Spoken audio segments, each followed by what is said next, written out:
ولقد بعثنا في كل أمة رسولا أن اعبدوا الله واجتنبوا الطاغوت فمنهم من هدى الله ومنهم من حقت عليه الضلالة فسيروا في الأرض فانظروا كيف كان عاقبة المكذبين. Croire en Dieu, c'est une chose. Mais une fois qu'on admet son existence, une autre question, plus intime, plus lourde de sens, vient frapper à notre esprit. Est-ce que Dieu attend quelque chose de moi? Est-ce que je suis juste là, dans ce monde, pour vivre, manger, travailler, vieillir, puis disparaître? Ou bien est-ce qu'il y a un but, une mission, une direction voulue par Dieu pour moi? Certains diront, le Tout-Puissant n'a pas besoin de nous, et c'est vrai. Dieu l'unique est le riche, totalement indépendant de sa création. Mais alors, pourquoi nous avoir créés avec une conscience? Avec un cœur? Avec une capacité à distinguer le bien du mal? Est-ce qu'un créateur sage créerait un être intelligent, sans rien attendre de lui? Dans cette vidéo, on va explorer ce que notre créateur attend réellement de l'être humain, selon l'islam. Mais aussi comment ces attentes ne sont pas des fardeaux, mais des clés pour notre élévation. Si tu t'es déjà posé cette question, ou si tu y as répondu par automatisme, je t'invite à rester avec moi jusqu'à la fin. Car la réponse pourrait changer ta relation avec ton Créateur, mais aussi avec toi-même. Dès le début du Coran, Dieu l'unique nous fait comprendre que la création n'est ni vaine, ni aléatoire. Il y a une sagesse, un objectif, et donc une attente. 1. Notre Seigneur n'a rien créé inutilement. Pensez-vous que nous vous avons créé sans but, et que vous ne serez pas ramenés vers nous? Sourate Al-Mu'minun, verset 115, Allah nous rappelle ici que notre existence n'est pas le fruit du hasard. Si nous avons été créés, c'est avec un but précis. Un être humain doté de conscience, de liberté de choix, de sentiments moraux, ne peut pas être là juste pour survivre biologiquement. Il y a donc une attente divine, que l'être humain prenne conscience de sa place, de son rôle, de sa finalité. 2. Le rôle de l'homme sur terre, la khilafa. Je vais établir sur la terre un vicaire, califat. Sourate Al-Baqarah, verset 30. Ce terme, califat, signifie que Dieu a confié à l'humanité une responsabilité morale et spirituelle sur terre. L'homme est gardien, non propriétaire de ce monde. Il est appelé à agir avec justice, équilibre, conscience. Ce verset montre que notre Créateur attend de nous une gestion digne de ce don, la vie. 3. Des facultés données, pour être utilisées.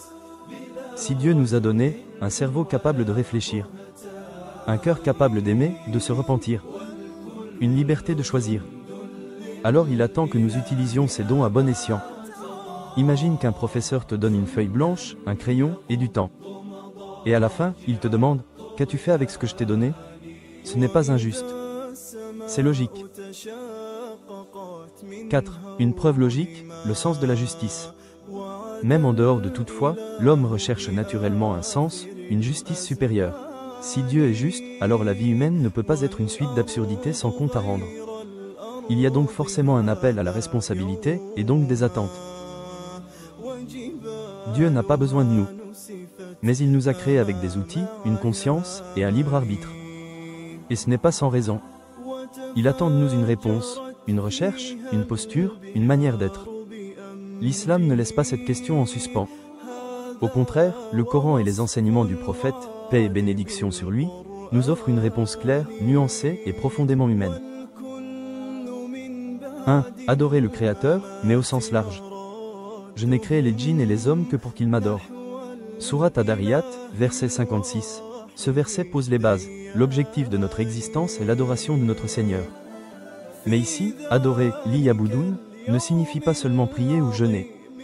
C'est reconnaître Dieu le Très-Haut, se tourner vers lui, le servir dans toutes nos actions, y compris dans notre éthique, notre comportement avec les autres, notre rapport à nous-mêmes. L'adoration est une manière d'exister consciemment, pas seulement un rituel. 2. Chercher à le connaître. Dans un hadith Qudsi rapporté par Bukhari, j'étais un trésor caché et j'ai voulu être connu. Alors j'ai créé la création pour qu'elle me connaisse. Dieu attend donc de nous que nous fassions l'effort de le chercher, le comprendre, le reconnaître. Et cela passe par la lecture du Coran, la réflexion sincère, l'observation des signes dans la création, l'humilité devant notre ignorance. 3. Être juste, bon et sincère. Le prophète, paix et bénédiction sur lui, a dit J'ai été envoyé pour parfaire les nobles caractères. Rapporté par Al-Bukhari. Le Tout-Puissant attend donc un comportement éthique, envers soi-même, les autres, les animaux, l'environnement. Dans l'islam, l'éthique est une forme d'adoration. 4. Faire des efforts, pas être parfait. L'islam ne demande pas la perfection, mais la sincérité dans l'effort. Allah veut pour vous la facilité, il ne veut pas la difficulté pour vous. Sourate Al-Baqarah, verset 185. Ce que notre Créateur attend de moi, ce n'est pas d'être un ange. C'est d'être un humain honnête, en progrès, conscient de ses erreurs et souhaitant s'améliorer. Le Coran ne s'adresse pas à des saints, mais à des hommes et femmes en lutte avec eux-mêmes. 5. Une attente bénéfique, pour nous-mêmes. Contrairement à un chef qui ordonne pour son intérêt personnel, Dieu l'unique, lui, n'a besoin de rien. Si vous êtes ingrat, Allah se passe de vous. Et il n'agrée pas la mécréance pour ses serviteurs. Mais si vous êtes reconnaissant, il l'agrée pour vous. Sourate Az-Zumar, verset 7. Ce que le Très-Haut attend, c'est ce qui nous élève nous-mêmes. Il ne tire aucun profit de notre foi, de nos prières, ou de notre bonté. Mais nous, en revanche, nous nous transformons grâce à cela. Notre Seigneur attend de nous, une relation sincère avec lui. Un effort d'éthique, de justice et de foi. Une volonté de le connaître et de progresser. Et cette attente n'est ni oppressive, ni arbitraire, elle est une porte vers notre équilibre intérieur et vers le sens profond de la vie. Il est essentiel de comprendre que ce que Dieu attend de nous n'est pas une obligation froide, ni une pression sans issue. C'est une attente enveloppée de miséricorde, de patience, et de compréhension divine.